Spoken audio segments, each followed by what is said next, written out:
my own hometown. Stranger. Howdy folks, Little John, and once again it's time for 5 on Friday. This week brought to us with a little bit of help from our, not to be friends, but from Jameson's Irish Whiskey.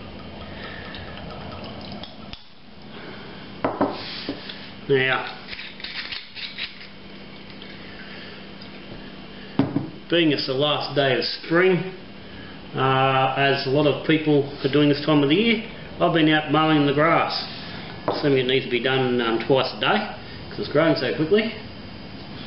And while I was rolling around the back paddock on the ride on, I was thinking about a brew that I'm putting on later on this afternoon. What I'm going to do and whatnot, and there'll be a video on that later. But that had me thinking about our topic for today: designing recipes, creating your recipe, working out how you want to put a beer together. So that's our topic for today.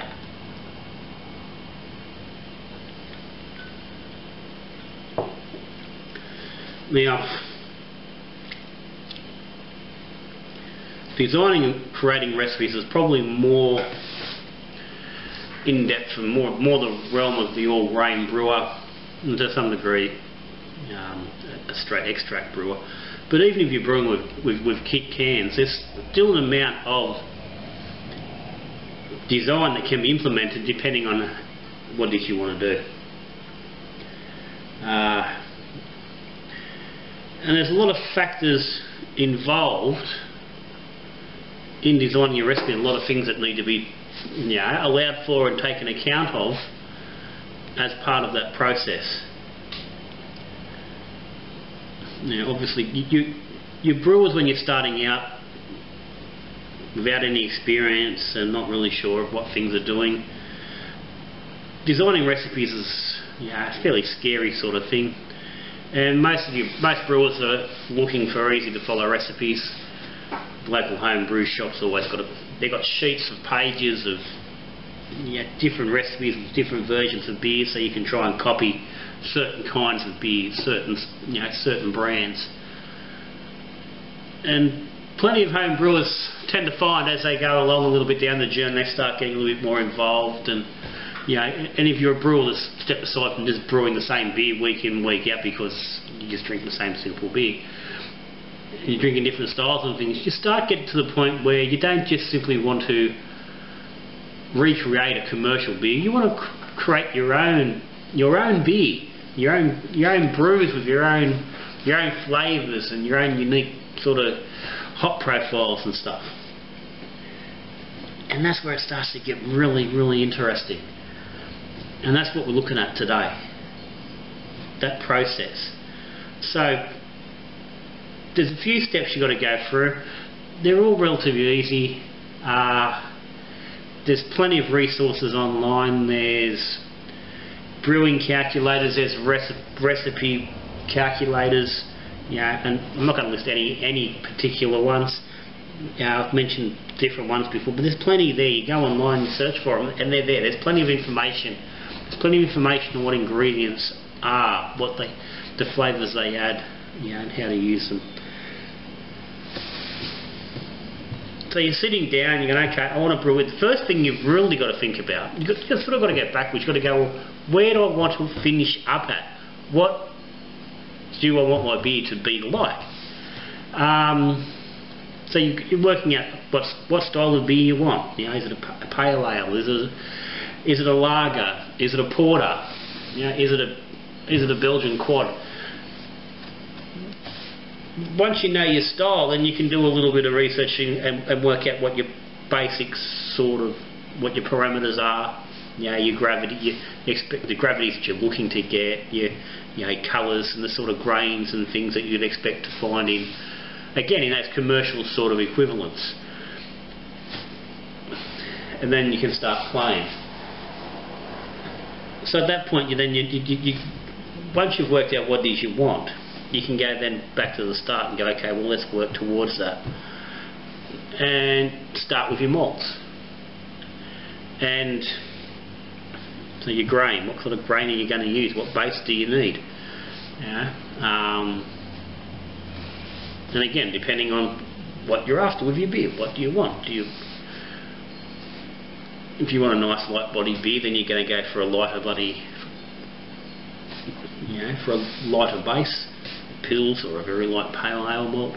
If you're after something with a little bit more depth, then you might jump into your things like your Golden Promise and your Marisodas. And if you're even going to push, you're going to really push that maltiness a bit more, you might even go into your Viennas and your Munichs. But again, by using those calculators and that little bit of online, that bit of information about what you're sort of after, you can work with that. And then you're working your specialties. And again, the specialties are going to come back a lot to the end product and what it is you're trying to achieve. What are the flavours that you're looking for? Are you looking for just some sweet malt? Do you want some bready notes? Are you after a bit of some sourness? Are you after a little bit of a bit of ash, some smoke? All those things require the right use of your specialty malts to get that. And again, that information's all there, and a combination of the information that's there and experience and talking with other brewers will allow you to go, okay, well, if I want to achieve these bready notes in the beer, and like a pommy bitter, where you might want some bready, doughy sort of notes, then you go, okay, well, I need to go for a bit of a biscuit malt or some heritage. If you're wanting I want some deep caramels, then you need to, you may need to look into some of your crystal malts or into your dark Munichs and things like that. But knowing what the outcome is allows you to work on what it is, and you need to play around and do a little bit of looking. And again, this is where these recipe calculators work really well. You put your ingredients in and you can get what you want. Now, that's fine, but this is where people do struggle. Okay, we understand that you need some base malts and you need some specialty malts, but in what combination, in what quantities, and what ratios do you do that? Because the wrong ratio is going to give you not the beer you want, and potentially a beer you don't want to drink. So you've got to get those reasonably right. Now, there's no hard set rules in what that is, because again, it's brewing and we can do whatever we want. What we want to style our beer and the outcome we get dictates how we do that. But there are some sort of guidelines that you can use.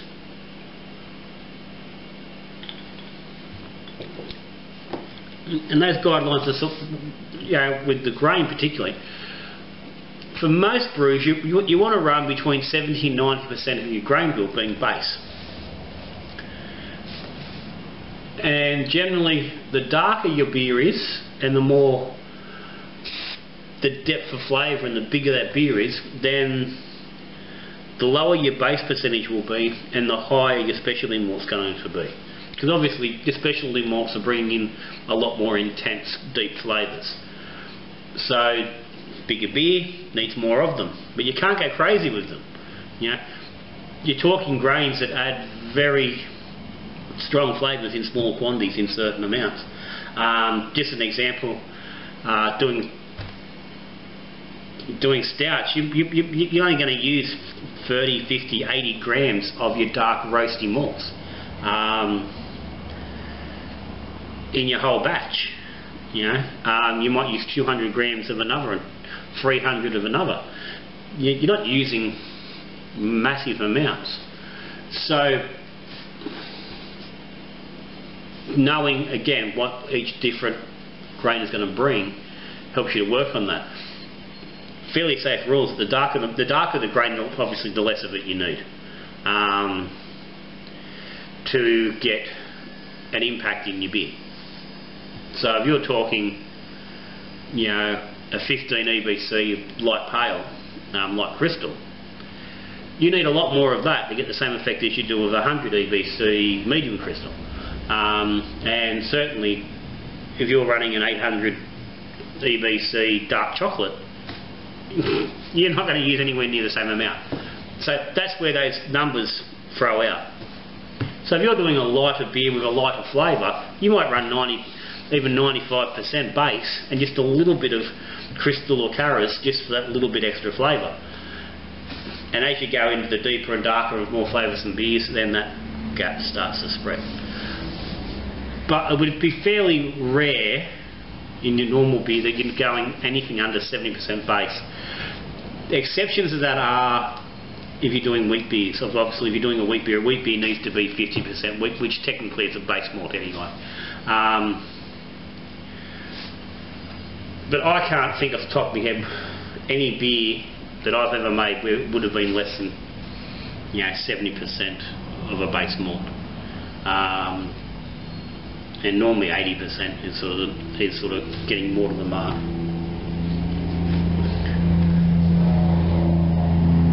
That gets your malt out of the way. Then obviously you've got your hops. So and your hops are the same. And we've had the discussion on previous videos about hops and how they all the different ways they work with bitterness, flavour and aroma and all the rest of it. So I'm not going to go into that now. But again, you need to look at your beer when you're designing it, going, okay, what sort of hop profile do I want? And work out, okay, do I need a lot up front? Do I want a lot of bitterness? Do I want a lot of flavour? Do I want lots of nose? Do I want very little bitterness but lots of fresh hop hop flavours and plenty of smell? So I'm going to put nothing here and I'm going to put it all here. And again, you can use your guides and your information online to go off commercial style and go and follow the sort of guidelines they ought to use. Or you start playing around. But again, it's not a bad idea to understand what sort of profile certain combinations will create, because you can really ruin a really good beer by having a bad hop schedule. Just by simply putting a hop in the wrong place can really ruin your beer. So you do need to sort of follow some guidelines. And those guidelines, as I said, are based on that sort of style of beer. Best way for the individual brewer, as always, is keeping records. Record what you've done, your hop measurements, your timings, record the alpha acids of the actual hops you've used, because next time you do it, you might not be able to get the same alpha acid in your hop. It might be different, and that can have an effect. Record with the use of your software your expected IBU input from those hops, so you can start to learn what they're doing, and then when you can make adjustments and you can compare to go and look at the difference. Okay, well, by moving that hop from earlier to later, it's had this effect, because those effects can be quite significant. And if you haven't got the records, then you can't go back and look at them and do it. And your final component is your yeast. Yeast is incredibly important.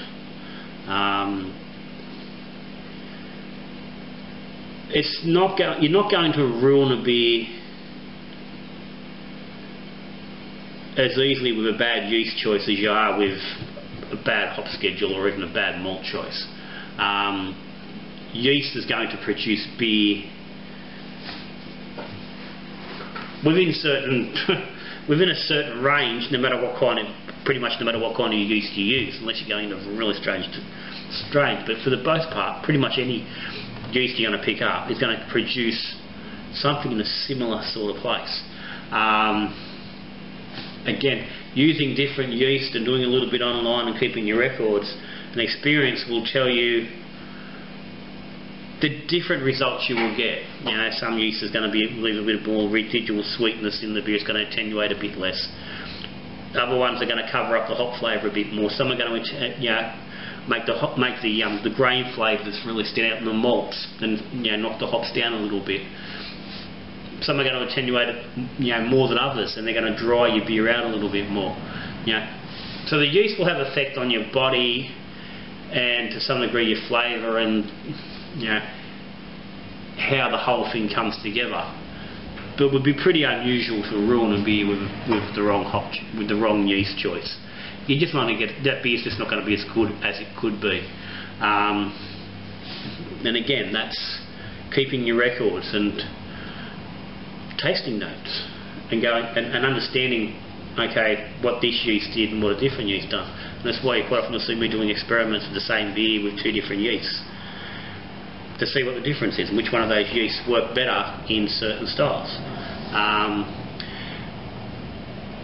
And that will help you break away from that monotony of just going to the brew shop and buying USA 5 and throwing it in every batch, or Nottingham and throwing it in every batch because that's just the yeast you use. Because that's ridiculous to do that. There's so many yeast options available to produce a beer closer to the style you want than just using the same yeast all the time.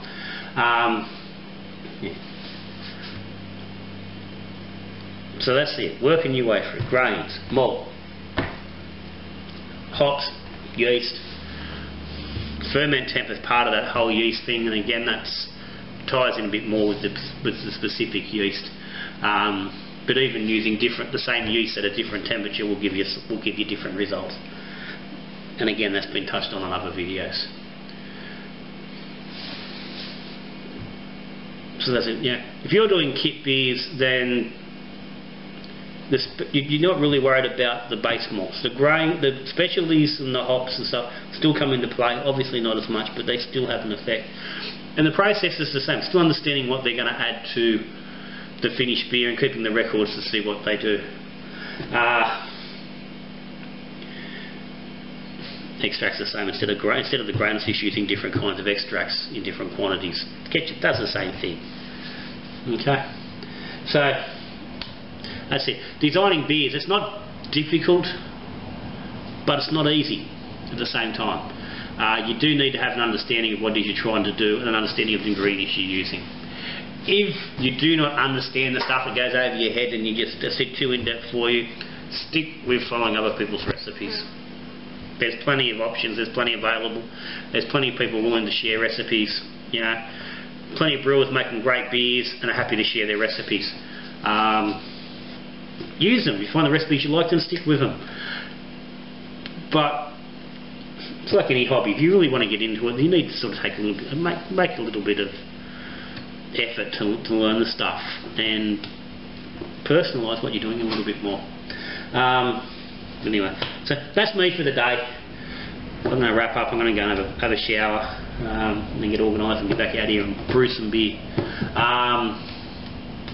So, as always, if you've got any comments or questions, stick them down the bottom. I'll get back and answer them as quick as I can. If you haven't subscribed already, hit the subscribe button down there so you're always not missing out. And that's me. That's me for the day. Little John, 5 on Friday. Don't be afraid to design your own recipes. So, till I see you again, we're brewing beer, we're drinking beer, or we're talking beer. Good brewing.